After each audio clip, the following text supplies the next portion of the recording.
celebrations for the 70th anniversary of the institution of the Apostolic Delegation in Jerusalem and Palestine on the Mount of Olives. 2 priests and 12 deacons of the custody of the Holy Land were ordained in Nazareth in the Basilica of the Annunciation on June the 30th.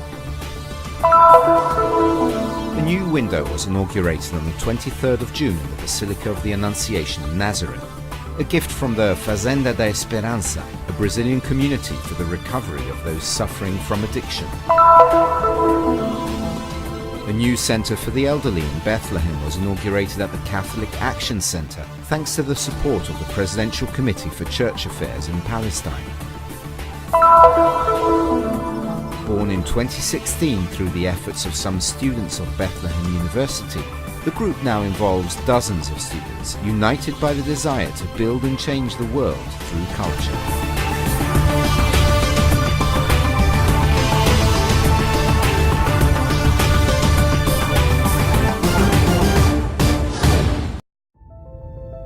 The celebrations for the 70th anniversary of the institution of the Apostolic Delegation in Jerusalem and Palestine took place on the Mount of Olives on the same day that the Church celebrates the Apostles Peter and Paul.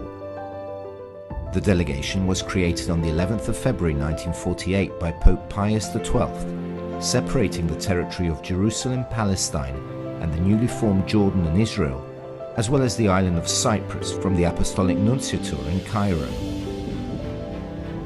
The current Apostolic Nuncio, Monsignor Leopoldo Girelli, welcomed the numerous religious and civil authorities who arrived for the occasion, an opportunity also to celebrate the 5th year of the pontificate of Pope Francis. The Apostolic Nuncio chose to remember in his speech how the Pope, given the circumstances of that period, had considered it important to have his own representative residing in Jerusalem to be closer to the local church and have a better understanding of the situation in the Holy Land. On this occasion, continued Monsignor Girelli, it is my honor and privilege to pay tribute to all my predecessors, to express my sincere gratitude for their efforts and appreciation for their human and diplomatic skills. The Lord has already called many of them to himself. To those who are still among us, Archbishop Antonio Franco and Archbishop Giuseppe Lazzarotto, we wish them a long life. An apostolic delegation which witnessed the pilgrimages of 4 popes, which are among the most significant historical events of these decades. The first pope in history to return to the land of our Lord Jesus Christ was Blessed Paul VI, 4th to the 6th of January 1964. On the 5th of January 1964 there was the historic encounter between Pope Paul VI and the Ecumenical Patriarch of Constantinople, Athenagoras. The second pope to visit the Holy Land was St. John Paul II, a Jubilee pilgrimage made from the 20th to 26th of March 2000. There were important and repeated calls for dialogue and reconciliation between the peoples who at the time raised great hopes and a wave of optimism, but unfortunately they were progressively disturbed by divergent events. The third pilgrim pope, from the 8th to the 15th of May 2009, was Benedict XVI. In his farewell speech from Ben Gurion Airport, he addressed the people of the Holy Land saying, "Let there be a lasting peace based on justice. Let there be a true and healthy reconciliation. Act in such a way that the two-state solution becomes a reality and does not remain a dream." Pope Francis was the 4th pope to visit the Holy Land from the 24th to the 26th of May 2014, in order to commemorate the 50th anniversary of the encounter between Pope Paul VI and the Ecumenical Patriarch of Constantinople, Athenagoras. In the joint statement, Pope Francis and the Ecumenical Patriarch Bartholomew urged all Christians to promote an authentic dialogue with Judaism, Islam and other religious traditions.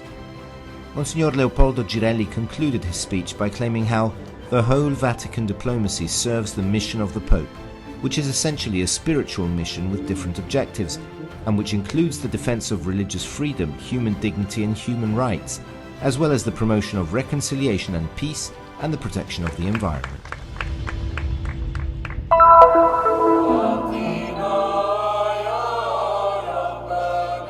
June the 30th was a morning of great joy and amazement in Nazareth for the ordination of 14 friars of the custody of the Holy Land. The annual event traditionally takes place in Jerusalem on the feasts of Saints Peter and Paul, but this year the celebration moved to Galilee. Uno degli ordinandi fra Ayman Battish è di Nazareth. One of the ordinands, Brother Ayman Battish, is from Nazareth. Therefore we thought that this year having the ordinations in the house of Mary could have been a beautiful and meaningful thing. She welcomed the Word that became flesh, and St. Francis underlined the connection between the mystery of the Incarnation and the mystery of the Eucharist. He said that as the Word of the Father descended into the womb of Mary, so every day he descends on the altar into the hands of the priest to be a gift for all the faithful. Per essere poi dono per tutti I fedeli. The liturgy recalled the important events in the history of salvation that took place in Nazareth. Come avverrà questo? How will this happen? How can this happen?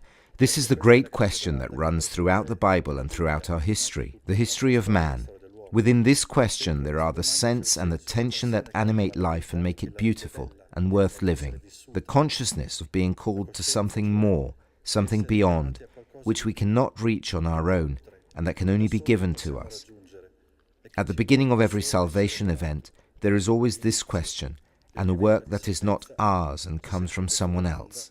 C'è sempre un'opera che non è nostra, che viene da qualcun altro. A rite through which 12 friars were ordained deacons and 2 others, priests, was celebrated during the Eucharistic liturgy. A special bond among the ordinands with God and the Church underlined by unique gestures, rich in meaning.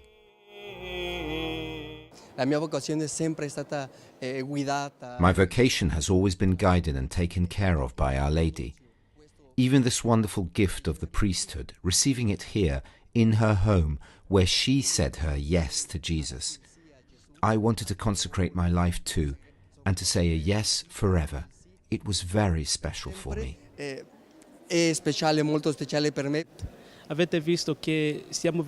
saw that we came from all over the world.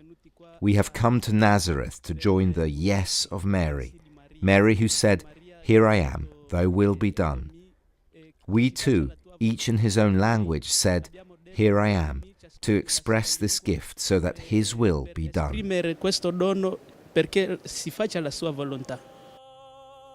The young friars made the decision with joy, followed by the prayer of all the faithful of the Church of the Holy Land. We especially ask for our brothers to allow themselves to be transformed by the presence of Christ in them, to carry everywhere not only themselves but the feelings, thoughts, body and blood of Christ. We can ask for it with strength and trust, because nothing is impossible for God.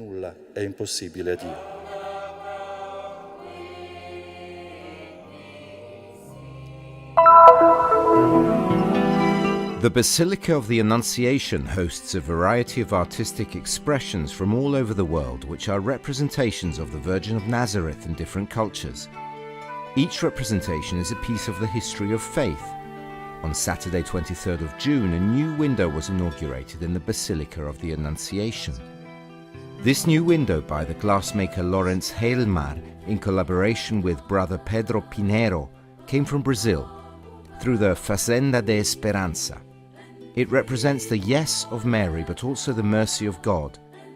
Friar Hans, founder of the Fazenda de Esperança, blessed the new stained glass window in the presence of Brother Francesco Patton, custos of the Holy Land, Monsignor Mario Rino Silveri, Father Bruno Varriano, rector of the shrine, and several priests.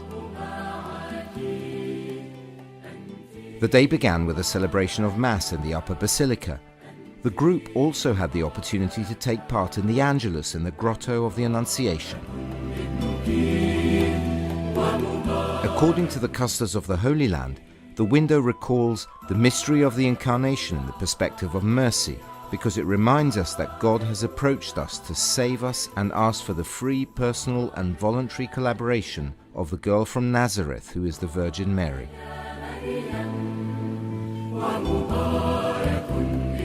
Una cosa molto bella che la Fazenda della Esperanza di Padre Hans abbia voluto Father donare Hans questa of the vetrata. Fazenda de Esperanza made a wonderful gesture. as he wanted to give this window to the Basilica of Nazareth with the idea of placing under the mantle of Mary, Queen and Mother of Mercy, all those who need it most. It is also important to remember that when we obtain mercy, we learn to be merciful.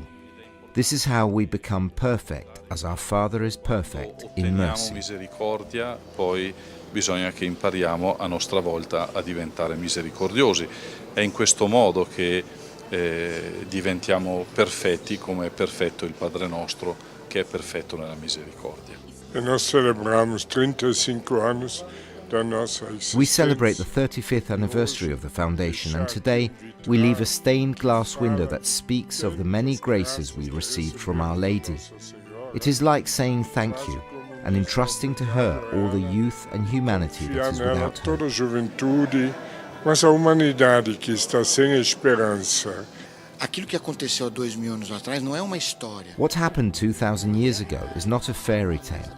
It is a reality that is updated every time a young family member comes into contact with the fazenda and with the charism, because the word is incarnated again in their Se lives. encarna o verbo na vida deles.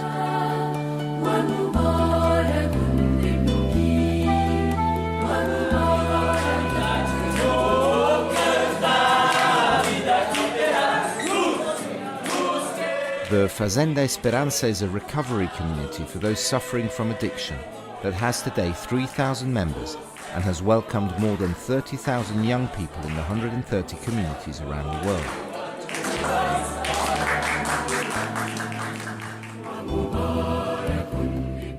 The emotional mood continued until the evening, with the traditional torchlight procession presided over by Brother Bruno Variano.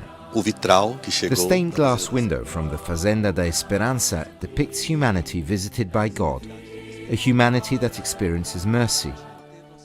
We have had contacts with these wonders, and for this reason this day is very important for us, because once again God's plan becomes reality.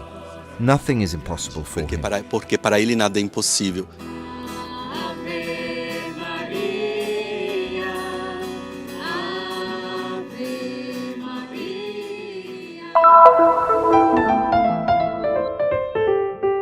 A new centre for the elderly was inaugurated at the Catholic Action Centre in Bethlehem.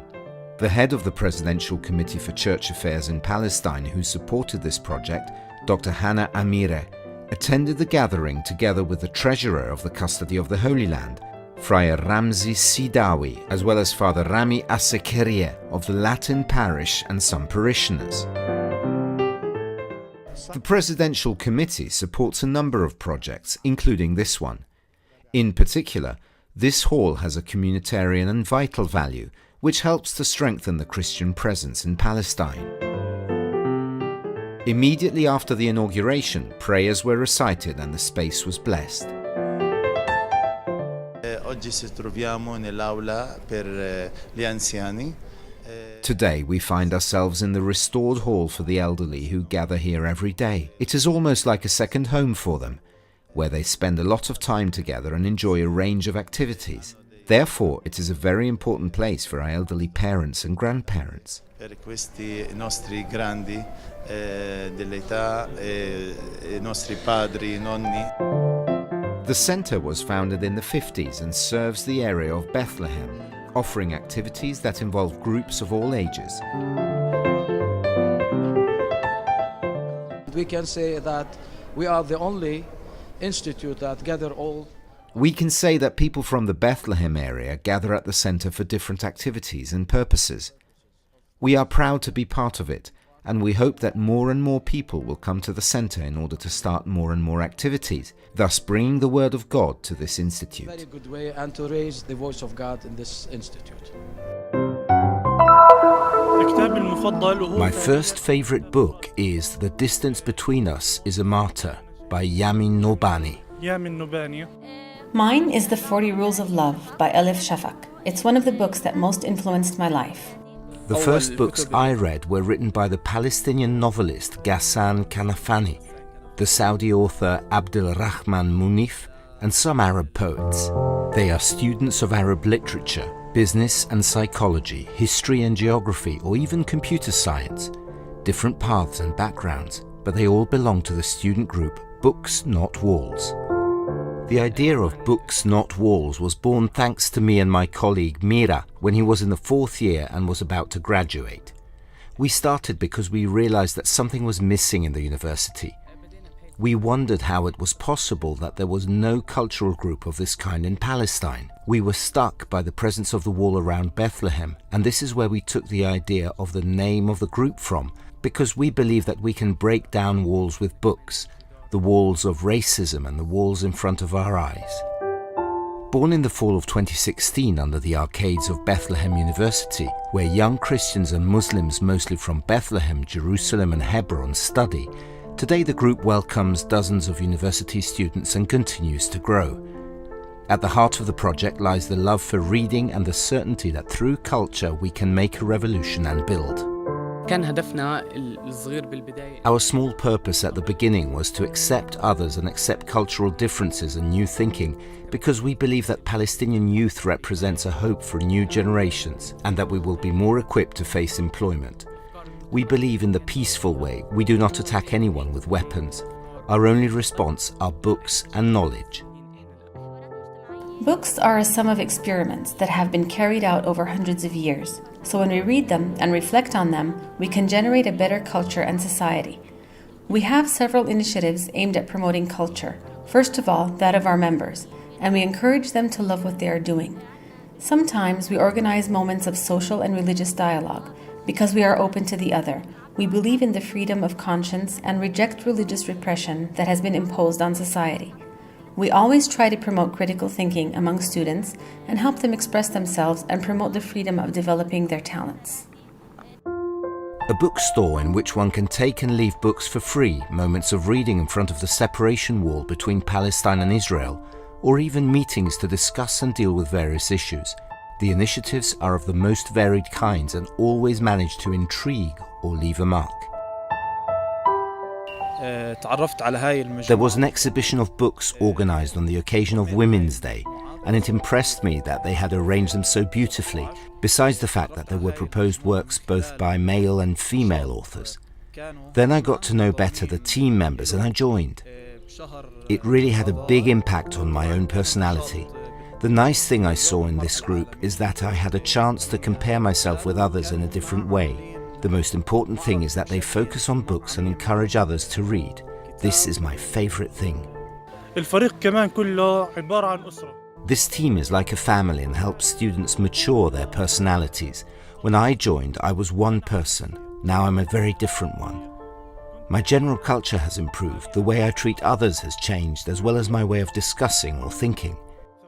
You realize that what we are doing is a seed of goodness for the students, which continues to grow. For example, I will graduate soon and other students will find what we have done for them. This is a journey that will continue thanks to those who will come after us, and we will see what great things we have done.